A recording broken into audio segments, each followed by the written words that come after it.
It's Cloverfield, the found footage kaiju movie, and it's fine.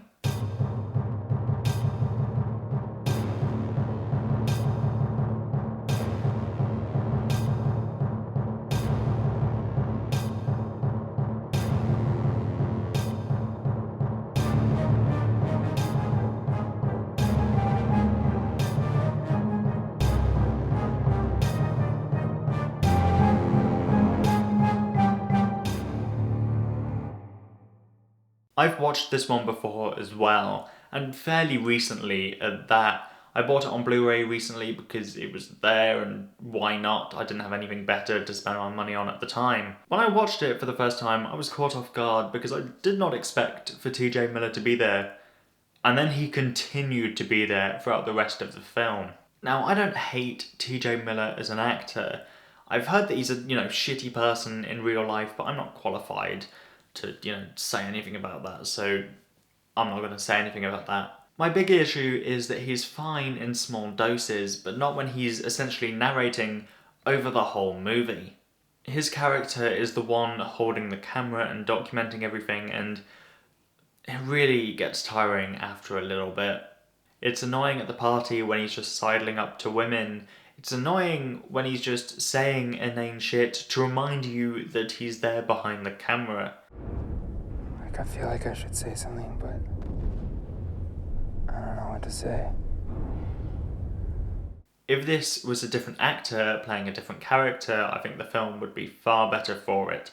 I'm going to get really nerdy and nitpick one point because I don't have anything better to do with my life. The opening titles of the film say that the film is found on an SD card, but the way that the film is edited and structured with brief flashes from past recordings is more like a tape, probably a DV tape in this case. You know what, I really should have had my own childhood DV camera here. I'll flash some images from that on the screen now because why not?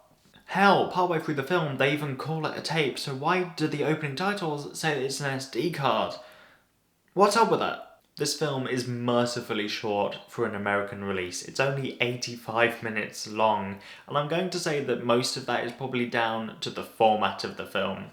You can only sustain such a run and gun camera style for so long without giving your audience members motion sickness. Keeping it to a brisk 85 minutes is a good choice, and is nice to go back to, the length of the Showa era films rather than the modern 2-hour plus releases. I also really like the way they used music in this film. When the raw overture comes on during the end credits, not only is it a bop, but it also reminds you just how musicless the rest of the film has been. I really like it when movies use music, or lack thereof, to their advantage, and obviously it makes sense here that there just wouldn't be a soundtrack over the whole thing. Obviously, the action is as good as it can be considering the style. It is difficult to make big-scale monster action look good from a single camera run and gun perspective, but they do it about as well as you could expect here. I think the moments where the camera focuses on outside broadcasts are really smart because it allows you to get a different perspective on the fight without breaking the format of the film. Overall, Cloverfield is a decent time, although I do wish that I cared more about the characters, and I certainly wish that TJ Miller just wasn't there as much. But it is overall just well constructed.